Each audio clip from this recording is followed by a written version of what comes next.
Hi, everyone. Welcome to Arthritis at Home. My name is Cheryl Koehn, and I'm with Arthritis Consumer Experts, who hosts this fantastic in-home educational program. We're so happy to be here again with Parkash Ragsdale, who is a licensed pharmacist with over 25 years of combined experience. She has lived the world in academia. She has been in leadership positions in not-for-profit, the corporate world, in the regulatory arena, in primary care environments. You are looking at Parkash Ragsdale, pharmacist, pharmacy educator, regulator, all things pharmacy. We're so happy to have you back. You heard from Parkash Ragsdale. We talked about all things flu vaccine. So if you haven't seen that episode, please, after you watch this one, run back and check that out.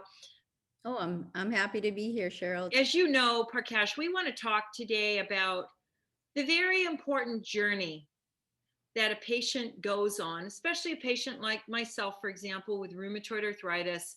You know, there are many different types of autoimmune arthritis and many other autoimmune diseases that fall outside of arthritis.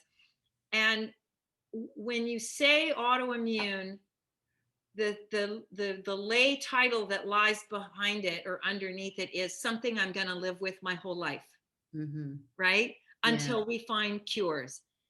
And so along with that is something that a lot of patients, when they're newly diagnosed, don't really want to face, which is, I'm going to come into the healthcare system and I'm going to have to build a healthcare team, and I'm going to have to learn along the way with my healthcare providers how to manage that team. The pharmacist plays a critical role in the journey of someone living with a lifelong chronic disease, such as rheumatoid arthritis. And so Parkash and I, audience, had this great idea to talk you through what this journey looks like and the role that the pharmacist plays in supporting us, in helping us navigate perhaps back to a physician or not, cheering for us when we meet with victory, laughing with us, you know, when something silly happens. The pharmacist is really the most approachable, if you will, the most contactable person on our healthcare team. I don't necessarily need to make an appointment to go in and see Parkash, whereas I may have to wait several months to see my specialty physician. So, you know, we wanted to talk to you about this journey today. At the very earliest stages, we're busy trying to figure out who the heck is who on our healthcare team. We're being sent to a specialist, someone called a rheumatologist, navigating from our general practitioner, family doc, to that specialty physician, the nurse practitioner who may be involved in that, and other specialists. And, you know, when we see each of those people, inevitably we're handed a script. And in the case of your area of expertise, it involves a script for a medicine. And there are things that we need to know about and are best learned from you know, and I'm using this in a generic way, my pharmacist. So, you know, you may or may not want to spend time with the pharmacist in your community, but I'm going to tell you, it's probably a good idea, especially early on. And Parkash is going to just talk to us about some of the things she's going to do for me in that early part of my journey. When you walk up, you know, I might have seen you with some other scripts, but not newly diagnosed with RA. So when you come up, you know, I have to figure out like what's going on with you. So typically, I'll ask you, you know, have you had this medication before? Is it new? And you'll say, oh, it's new. But then you also, the way I can tell that things aren't right. There's something up, you know, you can tell when someone's not feeling well, or and so you have to be really careful because I don't know what I'm dealing with at this point. Absolutely, right? Parkash. And I remember clearly that day you're describing. And I was I felt the most vulnerable I've ever felt in my life. And I was a wreck. And I waited in this huge long line. I was 27 years old. it hurt like hell just to stand in the line. So by the time I got to the counter, I was a bit of a mess, I would say. I'm trying to provide insight on what's going on the other side of the counter, as a pharmacist. And the other thing that happens, like, look, you're seeing these different prescribers, between your GP, maybe an NP, your specialist, you're seeing them on different days. You're coming to me on different days with these scripts.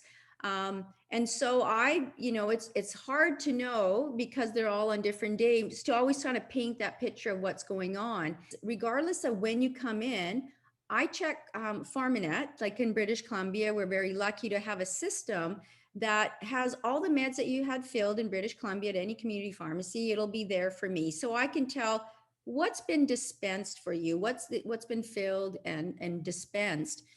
And so by checking that, I can check against the prescriptions that you're bringing in to me. And that's another way for me to know, okay, you know what, these are new medications, you've never had them before, or maybe the dose has changed, or, oh, that's interesting. This drug was prescribed by your GP, where the specialist might have prescribed, started you on some meds, but now the GP, it seems like the GP's taking over and changing the dose here and there. So we're just putting this, the pieces of the puzzle together.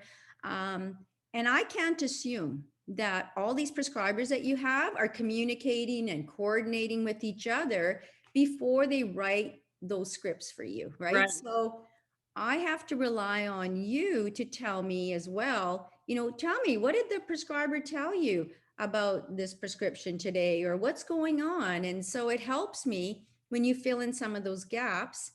And then my job is, and if I have to call the prescriber for more information, I'll do that.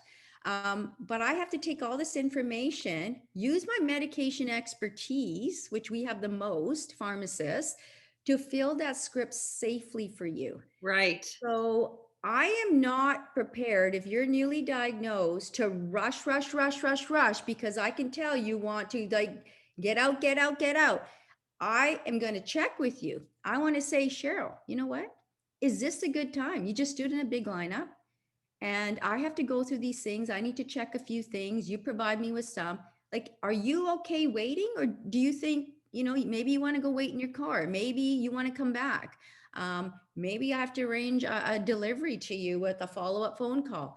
So I have to work with you. So I'm not sure what's going to work, right? But there's a lot going on. I just love that you're sharing all of this, Parkash, because it's kind of like a finely tuned athlete, at the Olympics. We see them run down the track and win a gold medal.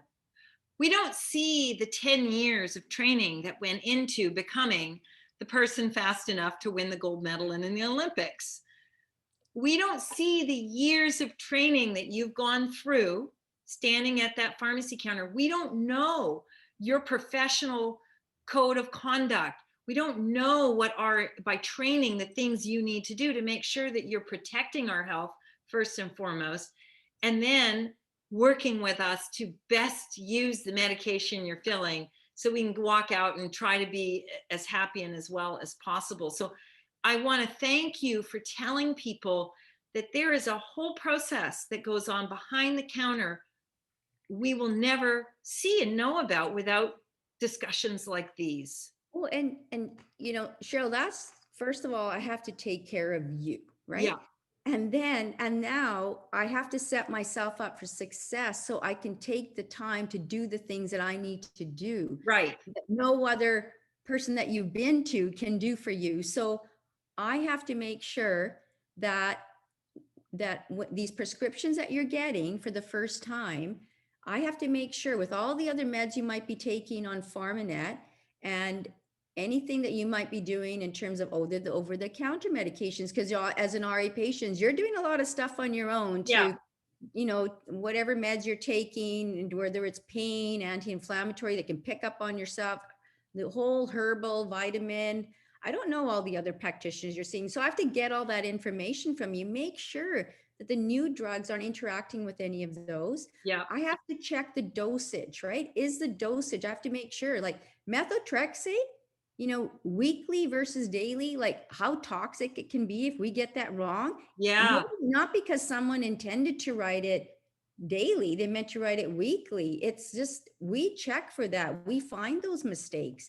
We know methotrexate is so toxic. It can do a lot of harm if the dose is wrong and it's written incorrectly. Yeah, Let's say it does a whole heck of a lot of good when used properly. yes, but we have to check the dose, Yeah, right? We got to make sure it's right. yeah, When we see medications like methotrexate, we need to make sure that, oh no, there's a prescription here for a biologic. Oh my goodness. Like, I sure hope when I put it through like the billing system, that the special authority was done by the specialist. It was approved on the other end, by the ministry. And so another thing that we have to be thinking about, because we want to make sure it's safe. And we also know we don't want to create a drug therapy problem where you can't afford it and now you're without a drug. yeah, And we also, you know what? There's so many people, oh my gosh, they're given like a prescription's written for a biologic and they've never given themselves an injection and they're afraid of needles.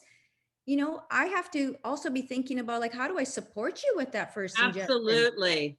Right? And think about how you just felt. Long lineup. I'm not feeling very good now by the time you get to me. I just want my prescription. Let me get out of here. And think about all the things I'm thinking. And I just feel that I have to set us up for success so that I can do these things for you. And I think it's so important for people to know, right? These are the thought bubbles that go through pharmacists' minds, Yeah, right? and Parkash, it obviously doesn't the recipe for success doesn't all rest on your shoulders. Of course, there are things that I need to do to get ready to have this successful partnership with you in those early days. I need to go to the pharmacy when I'm not in as much pain, when I have better rest, and when I'm feeling more patient, when I can get a ride there, if in fact I'm having challenges driving myself, which is often the case in a disease marked by mobility challenges. So there's all these things that are also going to help set me up for success with you. And I'm saying to our audience here, sometimes Parkash, it's the grab and go thing, right? Well, I just give it to me. Well, patience is a virtue here. It's a tired old phrase, but I'll use it. With your pharmacist, patience is a virtue, because when you nurture that relationship in those early days, you will develop a shorthand sort of relationship wise with that person, just the way you go on to do with your rheumatologist or your physiotherapist. Your pharmacist is in it for life with you. And that early journey, that early part of your journey, is where you really kind of write the rules, so to speak, where you really set the plan with you, the very important healthcare team member. One of the things that, is being offered across the country in pharmacies is that you can book an appointment. And we call them, a medication review. Because, chances are, if you're newly diagnosed, you've been on other medications as well. Yes. And it gives a pharmacist a time away from that whole, the lineups where you can just be walked into their consultation room, sit down comfortably, and they can prepare and have all your kind of your history that we have on you. And we can, when you're over the phone, you can let them know about the meds that you're on, and we can have sort of things organized so that when we sit down in this appointment-based service that we can offer, I think it'll be more comfortable, much more engaging for the patient. The patient can feel more supportive, and it's done on a time that works for both people. I want to sort of take us in our journey to this place I have been before. And that is a time when, of course, I need a refill, when I might not be doing so well again. So I've kind of crested the mountain and been victorious, and now I'm not so victorious. What is it that a pharmacist can do with someone who is experiencing not the best of times? And talk to me, Parkash, about how you would deal with the person like me, just beyond, oh, I need a refill, even just if it was a refill, there are things you do, the things you say and care about for people like me that matter in my journey with disease. Once I've learned to live with it a bit better, once I've developed my relationship with me, describe what happens in your world with someone like me who is ongoing maintenance, or someone who is lapsing into what we call in my world a flare.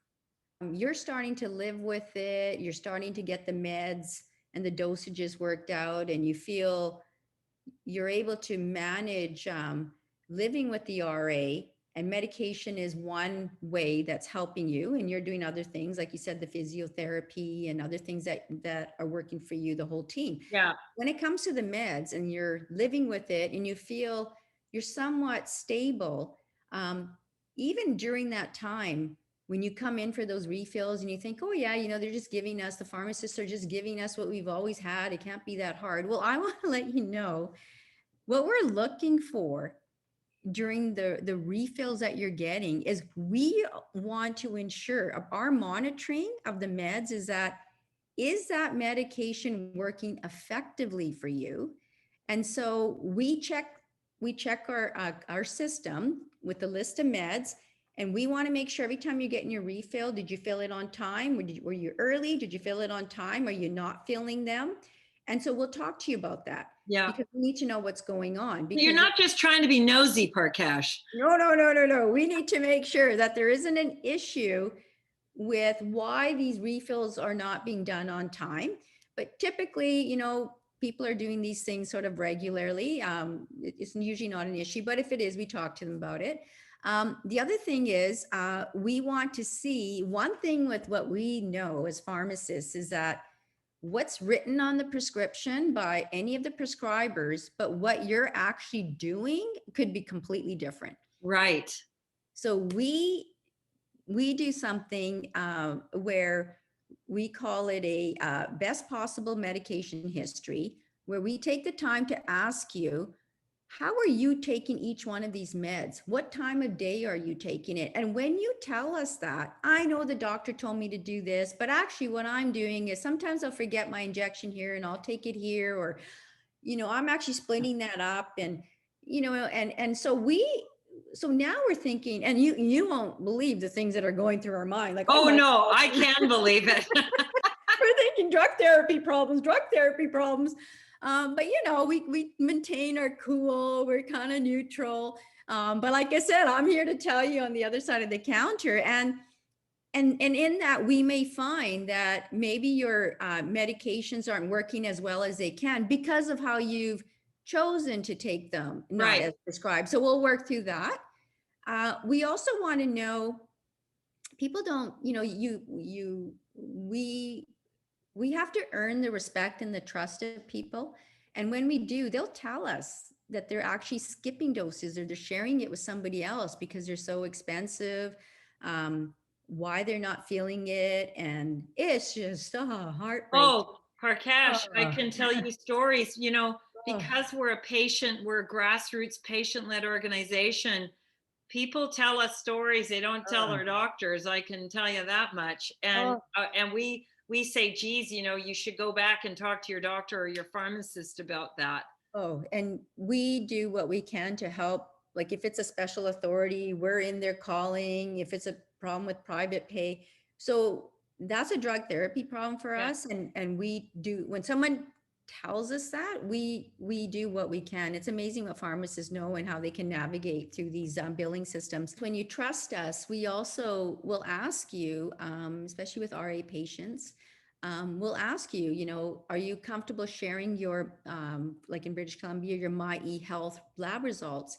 Because when we can see your lab results, that's a great way for us to let you know if the drugs are working effectively, they're not too toxic, or they're, in the right therapeutic dosage range. So important for us because that helps us also with communicating with the rest of your healthcare team. And then you give us consent and you have access. If you signed up for My eHealth, like who wants to wait? When I feel like someone like you would have you'd be signed up for My eHealth. I've got my parents signed up. They want me to look at them with them. Tell me what, tell them in Punjabi, what does it mean? they're learning more about lab test results than ever before. And it's just Yeah. great to see them. They feel empowered. So, these are things that go through just when we're giving you a refill where you're Well, just that's saying, like oh yeah. that's all the stuff in the maintenance phase, for crying out loud, and I never knew about any of it. Well, here you're thinking you're just getting a refill and they're just feeling the same old thing. It's like, oh no, here's what we're thinking. And now, when you show up and we know you and you're telling me like, wow, something's up and tough days. What we usually find out is that you're waiting to go see a doctor. You have a delay in the appointment, or because it's different, because it's all over the province, right? I'm not just talking about people that are so fortunate to live in the Lower Mainland where they have access to specialists and appointments and walk-in Right. clinics. Our rural areas in British Columbia, people are waiting a long time to see a specialist, or there might be, the physician shortages that we're dealing with. And so, what happens is during these flare-ups is that, some in pharmacy over the years, I've seen people come in where, because I've worked up in the north, I'll see people that they're not even diagnosed with RA, but I suspect it, and I feel like they need to go see somebody. Yes. I'll see somebody that they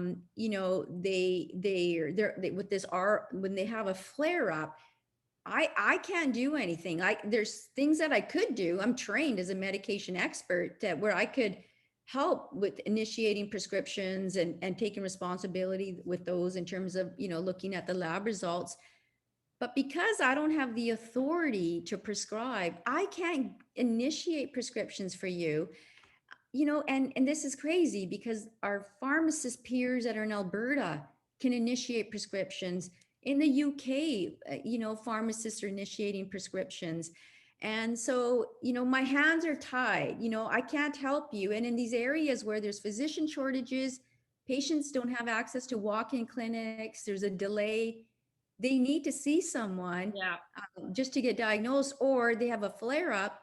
It's really hard as pharmacists when we're not given the full authority and to practice to our full scope to really help people. So, there's some things that we can recommend in terms of, maybe there's some over-the-counter medications, or, Right. maybe someone, their biologic quit working for them. Maybe they're needing that cortisone injection. Like, there are just some things we can't do because we can't initiate something and we can't prescribe it. And, so it becomes very But you can, because of your training, the years of training, you can be the observant one, and you can raise these conversations, I think, with your patients across the counter if it's a community setting, Parkash. And that's of huge benefit to us, because sometimes as a patient, you don't really realize because a downward turn or trend in wellness for us, it's rarely after you get used to your disease, kind of. I don't know that we ever do get used to it, but sometimes the decline is so gradual, you don't know it's happening. Whereas with you, you'll see me, oh, it's time for the script renewal. 4 months have gone by. You're seeing me in a 4-month block of period, and you're going to more readily see this decline, even sometimes than maybe the patient themselves will. Well, and that's why I think, making sure that the medication's working effectively, because you need to be reassured that, is it the disease or is it my meds? And as Right. pharmacists, we can help you with the medication piece. Like, did you start taking something else? Is there another prescriber involved? Maybe you're seeing a naturopath. Maybe you decided you're going to take a break from the meds from your rheumatologist and try the natural course. And so, we're the ones that are able to have that lens and look at the medication, the medications that you're taking, trying and experimenting with, or changing dosages. We can talk to you about it. You trust us, you tell us that information, and then we can bring that to your attention. Maybe that's part of what's going on. Yeah. Yeah, I see you guys as being these great forensic scientists, like informationally. You are. You're piecing together all of these things through, as you say, that that pharmacist lens and saying what piece isn't fitting here, what piece is missing here, and then helping us, kind of understand that, and then Yeah. helping us or powering us, if you will, to take action. When you think of the characteristics, Parkash, of a patient who walks up to your pharmacy counter, what are the human characteristics I might bring to your counter that might best set me up for success in my relationship with you, but also in my journey with a chronic disease? I think it's really learning to know, are you speaking to a pharmacist? Because there's a lot of different people that are working in the pharmacy Right. that support the pharmacist. So make sure you look at the badge. Are you speaking to a pharmacist? Okay. And then when there's multiple pharmacists working, because community pharmacies are open these, long, extended, pretty much, 7 days a week and Mine's open extended till hours. midnight. Oh, exactly. So Yeah. when they're open, there's multiple pharmacists that can work there. And you'll find that, the relationship that you have with the pharmacist is your relationship isn't with the building, the pharmacy. Your relationship is with the pharmacist that has a name badge. You know them by their name.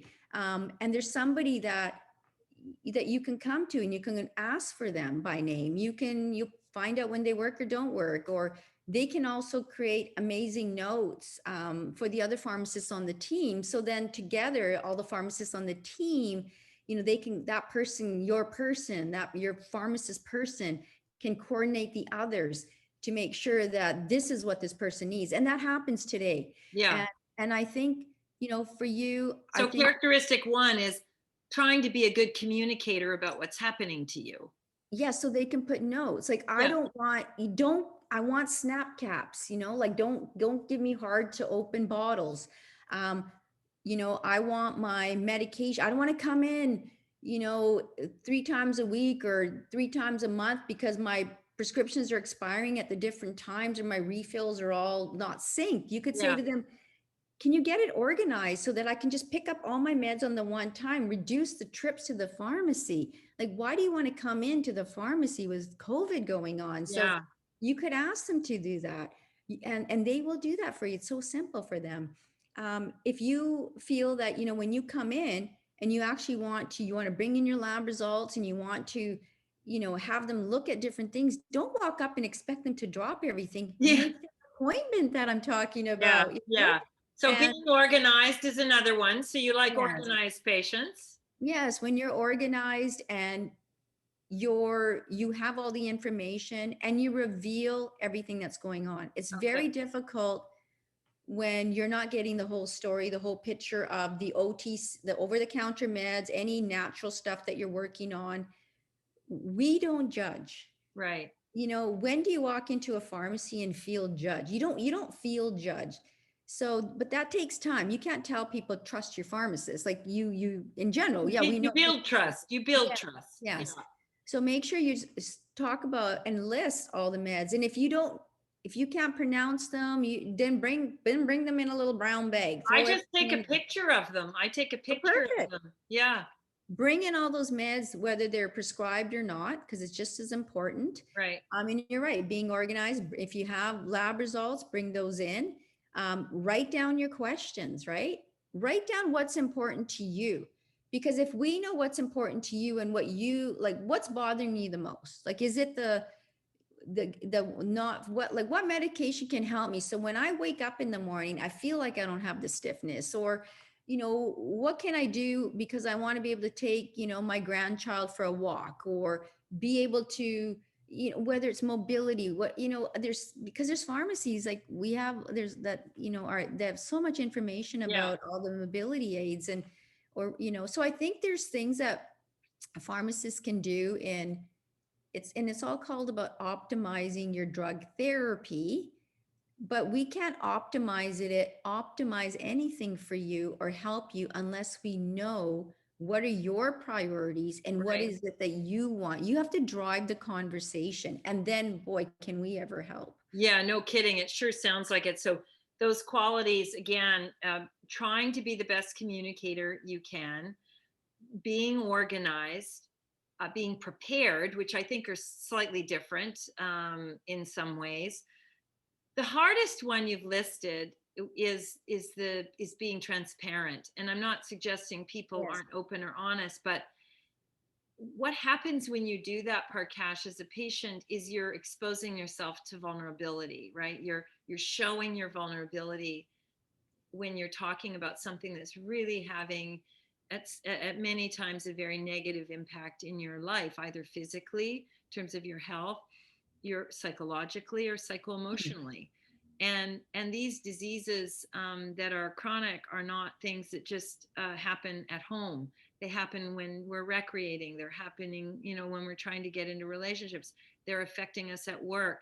So it really is, you're kind of opening up Pandora's box a little bit when you open up to a healthcare provider, particularly a pharmacist. And when you talked about this booking an appointment thing, that really, I've just really hung on to that one in my head in the work that we do here at ACE, because what we hear more often than not from people that have a pharmacy or a pharmacist that they're seeing regularly, that's their pharmacist, they feel they don't have the time and space, or there's no privacy. And so the privacy thing is a big one. And we're here to tell you that the space might not be the consultation space that ensures privacy, may not be the most glamorous space available. In my pharmacy, it's actually the office of the person that owns the pharmacy. And we sneak away in there, and he closes the door and we have a really nice conversation. That's okay.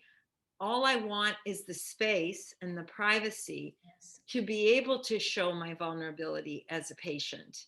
Ooh. And I think this vulnerability is most present, obviously, at the beginning of the journey when I'm first trying to start my relationship with you, and also during a time of trouble, of flare. And so you've talked about so many things in this conversation that I don't think a lot of people kind of know. And you have this professional code of conduct. The things you're accountable for, not just to the patient, to the pharmacy, to the college, to the government. Like, there are amazing number of things that are going on behind the scenes that we as patients just don't know. Well, we know about them now, but don't maybe fully appreciate when we're in the pharmacy. It helps us so much when we have that time in that private space. We have to wait for someone to want to tell us Yes. the information they want to tell us. But when you do, we learn so much from you. We can't do it alone. Like, we know things, but now that you know things, you've been living with the disease, you're on the meds, you know more about those meds, individualized, how they work for you, how they don't work for you, because you didn't just get there overnight in terms of stabilizing these dosages and the medications that you're on. We need to learn from you, because the more you teach us about that, then we don't have to just think about what can happen. We're like, wow, we know what's working for Cheryl, what's not. So then our conversations and this therapeutic relationship that we have, we can even help you more, but only by you being in the driver's seat now. Right. Because there's that newly diagnosed and we're doing the refills, but the opportunity is when we can flip it and you're in the driver's seat, and it's up to you for how much we can help you. But we have to learn from you, because drugs are studied population based, but you're an individual standing in front of me. And now it's my turn to learn from you based on all the population studies. You tell me, what is it like for you? What can I do for you? What do you need? The proverbial N of one. Yes. Yeah. It's a person, right? And that's what pharmacists, like, every day we don't know who's going to walk up, but we're prepared and we're ready to listen. And we recognize the environments that we work in, and they are getting better every year. And there are pharmacists and they are doing appointments. It's just, people just don't know enough about it. And well, wow.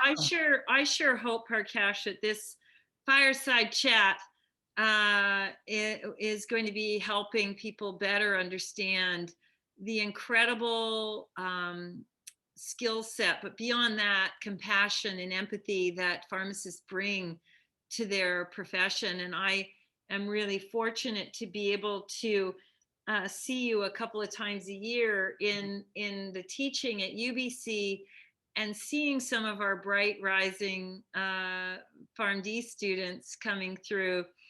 And boy, oh boy, they pay such close attention to everything going on, and they're very thoughtful people. They're very they're humans. And I think that's, as you know, it's one of the messages I give to them every year is be human in your practice of pharmacy, because it pays dividends. Actually, it will get you that information you're looking for from your patient when you appear to be a real feeling, thinking human, not just someone ticking off the list of responsibilities you've got to dispense a medicine. Yes. Parkash, I know you have many other things to do with your day. You are such a gift, I think, to the world of pharmacy, but also to us patients. I know we're going to get flooded by messages. Our feedback at jointhealth.org is going to be loaded with, where does she work? I want her as my pharmacist. Well, we're a great profession, and pharmacists, you know what, you just have to ask. My gosh, they're there for you. So there you have it, people. We're really blessed to have spent this time with Parkash at Arthritis at Home. ACE will be providing you with some reading that you can do on how to best develop your relationship with your pharmacist. We're so thankful for your time, and we really hope that everyone enjoyed this conversation, and that you go out and lead your best life possible, and trust in your pharmacist.